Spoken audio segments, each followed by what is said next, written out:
ప్రియమైన సహోదరి సహోదరులకు ప్రభుపేట వందనాలు శుభములు తెలియజేస్తున్నాను. మీరందరూ బాగున్నారా?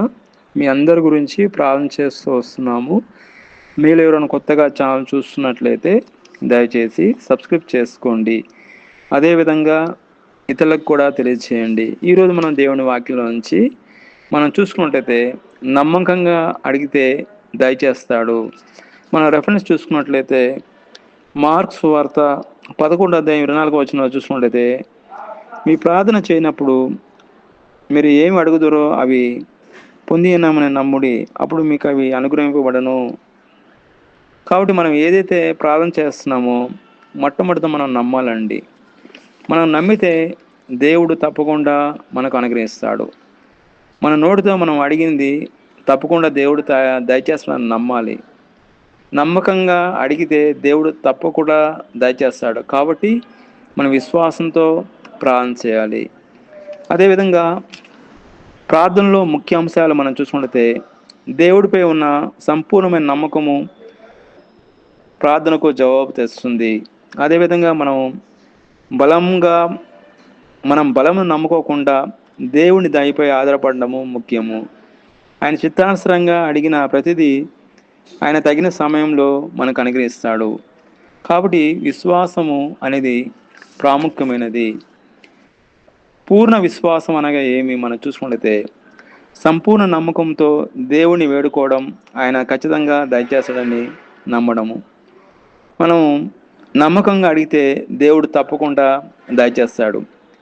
సంపూర్ణమైన విశ్వాసంతో, భక్తితో లేదా ప్రార్థనతో దేవుణ్ణి కోరితే, దేవుణ్ణి అడిగితే ఆయన తప్పకుండా మన ప్రార్థన విని మనకు తప్పకుండా మనకు కావాల్సినవన్నీ అనుగ్రహిస్తాడు.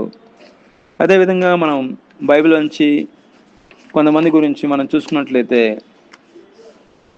సాలమన్ మహారాజు జ్ఞానం అడిగితే దేవుడు ఆయన అడిగిన దానికంటే అత్యధికంగా ఆయనకి జ్ఞానంతో పాటు దేవుడు ఐశ్వర్యాన్ని ఇచ్చాడు. అదేవిధంగా మనం చూసినట్లయితే దేవుడు అడిగిన దానికంటే, ఊహించిన దానికంటే అత్యధికంగా సాలమన్ రాజుకి ఇచ్చినట్టు మనం చూస్తున్నాము. సాలమన్ రాజు జ్ఞానాన్ని అడిగాడు ప్రజలను పరిపాలించడానికి. దేవుడైతే జ్ఞానంతో పాటు ఐశ్వర్యాన్ని కూడా ఇచ్చినట్లు మనం చూస్తున్నాము. కాబట్టి దేవుడికి అసాధ్యం అంటే ఏది లేదండి. దేవుడికి సమస్తం సాధ్యమే. ప్రార్థనలో ఉన్న శక్తి మనం చూసుకుంటే దృఢమైన విశ్వాసము, మనం అడిగేవి దేవుడు ఇస్తాడని గట్టి నమ్మకం కలిగి ఉండాలి. అదేవిధంగా దేవుడు మన ప్రార్థనకు ఆలకించి తగిన సమయంలో సమాధానం ఇస్తాడని నమ్మాలి. అదేవిధంగా ఎలాంటి సందేహం లేకుండా ప్రార్థించాలి. మనం ప్రార్థన అనేది ఎలాంటి సందేహం ఉండకూడదు. మనలో సందేహం ఉంటే మన ప్రార్థనకు జవాబు రాదు. కానీ మనం ఎప్పుడైతే విశ్వాసంతో, నమ్మకంతో ప్రార్థన చేస్తామో దేవుడు మన ప్రార్థన విని తప్పకుండా మన ప్రార్థనకు జవాబిస్తాడు. కాబట్టి మనం సంపూర్ణ విశ్వాసంతో, నమ్మకంతో దేవుణ్ణి అడగాలి. దేవుడిని అడిగితే దేవుడు తప్పకుండా మనకు సహాయం చేస్తాడు. సందేహించవద్దు. దేవుడి శక్తిని కానీ, ఆయన ప్రేమను కానీ సంపూర్ణంగా నమ్మాలి. సందేహము అనేది చాలా డేంజరు. సందేహించడం అనేది మన హృదయంలో కూడా ఉండకూడదు, మన ఊహలో కూడా ఉండకూడదు. కానీ దేవుడిపై నమ్మకం, విశ్వాసం అనేది ఉంచాలి. మత్తయి రాసిన సువార్త 7:7 వెదుకుడి మీకు దొరుకును, తట్టుడి మీకు దిత్తి ఇవ్వడను, అడుగు ప్రతి వాడును పొందును. దేవుడి మీద విశ్వాసం ఉంచి అడిగితే దేవుడు తప్పకుండా సాయం చేస్తాడు. మార్క్స్ వార్త 11:24 చూస్తుంటే మనం ఏదైతే అడుగుతామో అది నమ్మాలి. నమ్మితే తప్పకుండా దేవుడు ప్రసాదిస్తాడు. కాబట్టి దేవుణ్ణి అడగాలి. దేవుడు విడిచిపెట్టే దేవుడు కదండి మనల్ని. ఆయన బిడ్డలం కాబట్టి దేవుడు తప్పకుండా సహాయం చేస్తాడు. భర్తమయ్య కూడా యేసుప్రభు ఆయన ముందు వెళ్తున్నాడు. అప్పుడు ఆయన గురించి విన్నాడు. యేసుప్రభు గొప్ప దేవుడు, స్వస్థపరిచే దేవుడు అని. ఆయన దోవలో పోతుంటే బిగ్గరగా, దావీదు కుమారుడా నన్ను కరుణించుము అని నమ్మకంగా కేకలు వేశాడు. జన సమూహముల ముందు ఆయనని వాదించినప్పటికీ ఆపకుండా విశ్వాసంతో కేకలు వేయడం వల్ల యేసుప్రభు పిలిచి అతనికి చూపును ప్రసాదించినట్లు మనం చూస్తున్నాం. ప్రార్థన ఎందుకు చేయాలి? ప్రార్థన అనేది మనం చూసుకుంటే దేవుడితో ప్రార్థన సంబంధాన్ని పెంచుకోవడం. అనగా ప్రార్థన అంటే కేవలం కోరికలు కోరుకోవడం కాదు కానీ దేవుడితో మాట్లాడడము, మరి ఆయన స్నేహం చేయడము. అదేవిధంగా దేవుడు మనకి ఏది మంచిదో ఆయనకు తెలుసు, ఎరుగును.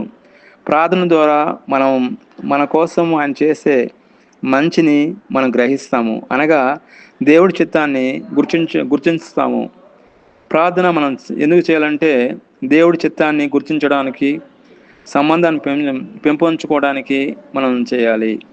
అదేవిధంగా మనవన్నీ కూడా దేవుడు తెలుసు. మన సమస్తం దేవుడు మన హృదయానంతా తెలుసు. కానీ మనం ఎందుకు ప్రార్థన చేయాలి? దేవుడికి అన్నీ తెలుసు కాబట్టి మనం ఎందుకు ప్రార్థన చేయాలంటే, మనం చూసుకున్నట్లయితే దేవుడికి అన్నీ తెలుసు అయినప్పటికీ మనం ప్రార్థన చేయాలి. అది దేవుడి సంబంధాన్ని ఏర్పరచుకోవడం, ఆయన మీద ఆధారపడము. అదేవిధంగా మనం చూసుకున్నట్లయితే మనం దేవుణ్ణి వెతకడం, దేవుణ్ణి ఆయన చిత్తము మనం గ్రహిస్తాం. కాబట్టి అదేవిధంగా బైబిల్లో ప్రకారం ప్రార్థన ఎందుకు ముఖ్యం అనేది మనం చూసుకుంటే, ప్రార్థన చేయమని దేవుడే మనకు చెప్పాడు. 1 తెస్సలోనికీయులకు రాసిన పత్రిక 5వ అధ్యాయం 17వ వచనంలో రాయబడి ఉన్నది. ఇది తండ్రికి మరి పిల్లలకు మధ్య ఉన్న సంబంధాన్ని బలపరుస్తుంది. ఇది ఒక దేవుని ఆజ్ఞ మరియు సంబంధము సూచిస్తుంది. కాబట్టి మనం ప్రార్థన చాలా ప్రాముఖ్యమైనది. బైబిల్ ప్రకారము ప్రార్థన ఎందుకు ముఖ్యమంటే అది దేవుని ఆజ్ఞ ప్రకారం మనం ప్రార్థన చేయాలి. దేవుని ఆజ్ఞ ప్రకారము ఆయన దగ్గర నుంచి మన సమస్యని పొందుకోవాలి. దేవుడి వాక్యం జీవించిన గాక. ప్రార్థన. ప్రియమైన మా పరలోక తండ్రి, యేసుక్రీస్తు ప్రభు పరిశుద్ధ నామమును బట్టి మీ సన్నిధికి వస్తున్నాం దేవా. నిన్న నేడు ఏకరీతిగా నా దేవా, మీకు స్తోత్రం నాయన. మీ వాక్యం ద్వారా మాట్లాడిన విధానం బట్టి మీకు స్తోత్రం. ప్రత్యేకంగా నేను స్తుతిస్తున్నా దేవా. నమ్మకంగా అడిగితే తప్పక దయచేస్తారనే దేవుడు ప్రభువా. ఈ సమయంలో ఎవరైతే ఏకీభవిస్తున్నారో ప్రతి ఒక్కరిని పేరు గురించి దీవించమని ప్రభుని యేసుక్రీస్తును ప్రార్థన చేస్తున్నాం తండ్రి. ఆమేన్.